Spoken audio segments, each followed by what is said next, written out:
বর্তমান পৃথিবীর 64 রাষ্ট্র এক জায়গায় করলে যত বড় হয়, তত বড় রাজ্যের খলিফা ছিলেন হযরত উমর ফারুক রাদিয়াল্লাহু তাআলা আনহু।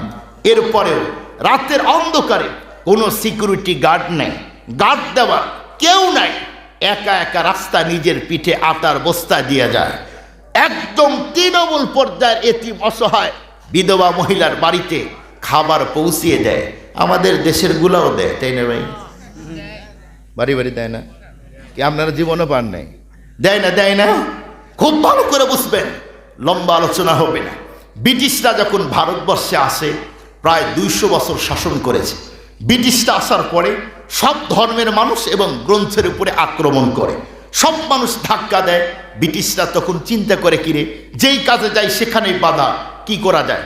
লম্বা কথা, ওরা একটা মিটিং কল করলো, কি করে এদেশের সব মানুষের কাছে আমরা যাইতে পারবো, প্রতিটা মানুষের অন্তরে জায়গা পাবো।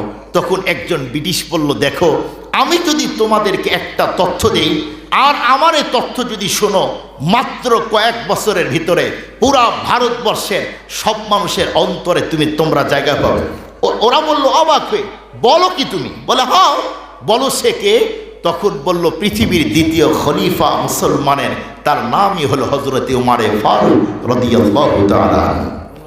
উনি যেইভাবে সমাজ আর দেশকে পরিচালনা করছে, ওইভাবে যদি তোমরা করো, দেখবে এদেশের হিন্দু, বৌদ্ধ, ইহুদি, নাসারা, মাজুসি যা আছে সব ধর্মের মানুষের অন্তরে জায়গা করে নিতে পারবা। আমরাও বলতে চাই, এত চেয়ার নিয়ে টানাটানির দরকার নাই, শুধু কোরআন আর হাদিস মানেন, কোরআনের পক্ষে আছেন।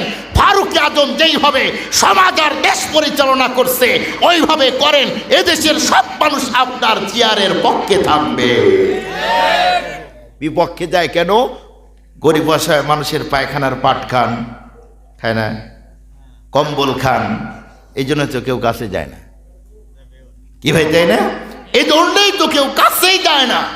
গরিব অসহায় মানুষের বাড়ি বাড়ি খোঁজ নেন, কার বাড়িতে মেয়ে আছে বড়, বিয়ে দিতে পারে না, বিয়ের ব্যবস্থা করে দেন। কার বাড়িতে শীতের দিনে কম্বল দরকার, কম্বল দেন। কার বাড়িতে খাবার নাই, খাবার পৌঁছিয়ে দেন।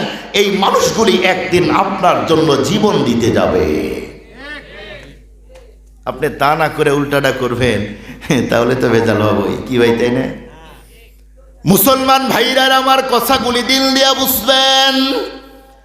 এক পর্যায়ে ফারুক আজম রাদিয়াল্লাহু তাআলা আনহু হাঁটি হাঁটি পা পা করে আটার বস্তাগুলি পিঠের উপরে বহন করে যখন মহিলার বাড়ি পর্যন্ত গিয়েছে, যাওয়ার পরে সেই মুহূর্তে তখন মহিলাকে ডেকে বলছে, মা এই যে তোমার কাছে আমি আটার বস্তা দিলাম, এই মুহূর্তেই তুমি নিজের হাত দিয়ে সুন্দর করে এখন তুমি রুটিগুলি বানাও।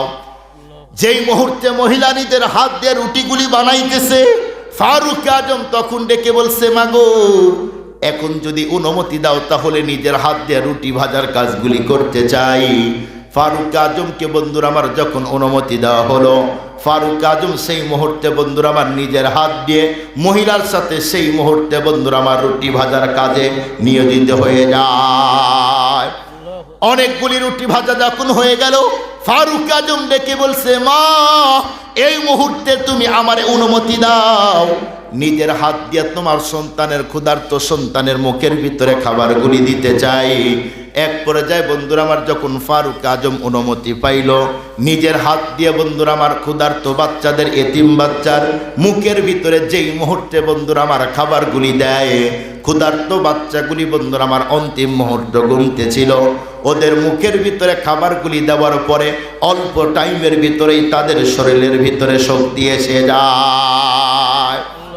ছোট্ট ছোট্ট বাচ্চা তো বন্ধুরা আমার 3 জন, যখন তাদের পেটে আর কোনো ক্ষুধা নাই, সেই মুহূর্তে এক ভাই আর এক ভাইয়ের সাথে আনন্দ করে, এক ভাই আর এক ভাইকে ধাক্কা দেয়। ফারুক আজম বন্ধুরা আমার তাদের দৃশ্যগুলি দেখার পর নিজের চোখের পানি ধরে রাখতে পারল না। সেই মুহূর্তে হযরত ওমর ফারুক চোখের পানিগুলো ছেড়ে তখন কান্না করা শুরু করে দেয়।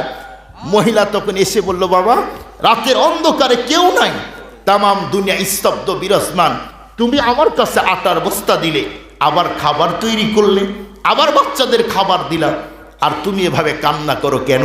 ইতিহাসে 2 রকম কথা আসছে এবং এই ঘটনা আমি অনেক জনের কাছ থেকে শুনছি, কিতাবে আসছে, কিতাবের ভিতরে কিতাবওয়ালা ইতিহাসের কিতাবে লেখেন ফারুক আজম মহিলাকে বলল, মাগো আমি কান্না করি, এটা আনন্দের কারণে কান্না। দ্বিতীয় নাম্বার, কান্না করেছেন ফারুক আজম, ওনার টেনশন 1 বছর পর্যন্ত এতিমের বাড়িতে খাবার দেই নাই, বিধবা মহিলার বাড়িতে খাবার দেই নাই।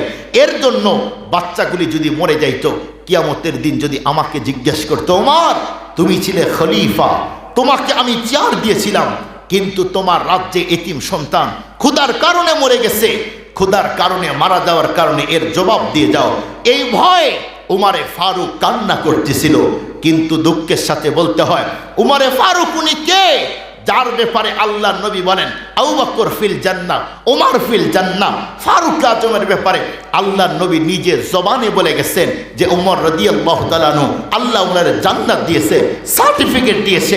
ফারুক আজমকে যে জমিনে একটা কথা বলছেন, আসমানে আল্লাহ উঠায় নিয়ে মডিফাই করে কোরআনের আয়াত নাজিল করে দেয়। ওমরে ফারুককে, যাকে আল্লাহ তাআলা কিয়ামতের দিন আল্লাহর পক্ষ থেকে সালাম দিবে, উনি হলেন হযরতে ওমর। এতিমের হক নষ্ট করতেছে, ভাবতেছে এটা ভয়, উনি কান্না করে। আর আমাদের দেশের মানুষ এতিমের সম্পদ খায় কি খায় না? কথা বলেন ভাই।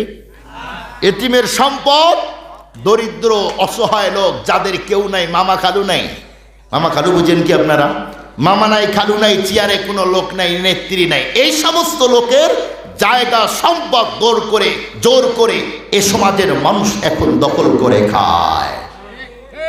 হাজারো মানুষ আছে। ওমরে ফারুক তার অন্তরের ভিতরে ভয়, না জানি আমি এতিমের হক নষ্ট করছি। আল্লাহর কোরআন পড়েন, আল্লাহ পাক স্পষ্টই বলেন, কেউ যদি এতিমের হক নষ্ট করে, এতিমের সম্পদ খায়, সে যেন এতিমের সম্পদ খায় না, জাহান্নামের আগুন তার উদরে পেটে ঢোকায়। এই সমাজে এখন এতিমের হক নষ্ট করা হচ্ছে, এতিমের হক এখন এতিমের সম্পদ দখল করে খাচ্ছে। দুঃখের সাথে বলতে হয়, এই সমাজে অশিক্ষিত মানুষ যেই পরিমাণ এতিমের সম্পদ খায়, এর চেয়ে বড় টাই পরা, কোট পরা, শার্ট পরা, এরপরে বড় চেয়ারে বসে ওরা আরো এতিমের সম্পদ বেশি খায়। অশিক্ষিত মানুষ যেই পরিমাণ এতিমের সম্পদ খায়, এর চেয়ে শিক্ষিত মানুষ আরো কয়েকশো গুণ বেশি খায়।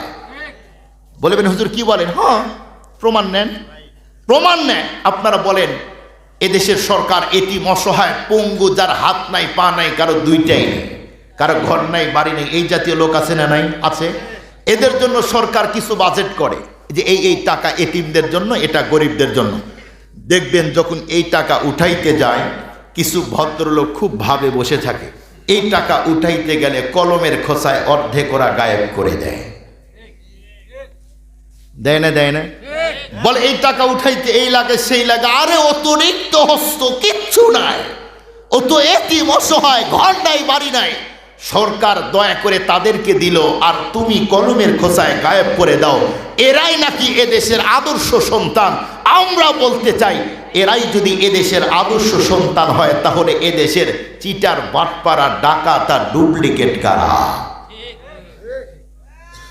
যারা এতিমের সম্পদ দখল করে খায়, এদের চেয়ে বড় ডাকাত আল্লাহর জমিনে কেউ হতে পারে না। ডাকাত তো ডাকাতি করতে গেলে হাত নাই, পা নাই, পঙ্গু, কিচ্ছু নাই, ডাকাতির দয়া তারা ছাইড়ে দেয়। কিন্তু এ তো ছাড়েই না, এ হলো আইনুদ্দিন আল আজাদের ওই কথা, এরা হলো শিক্ষিত শয়তান।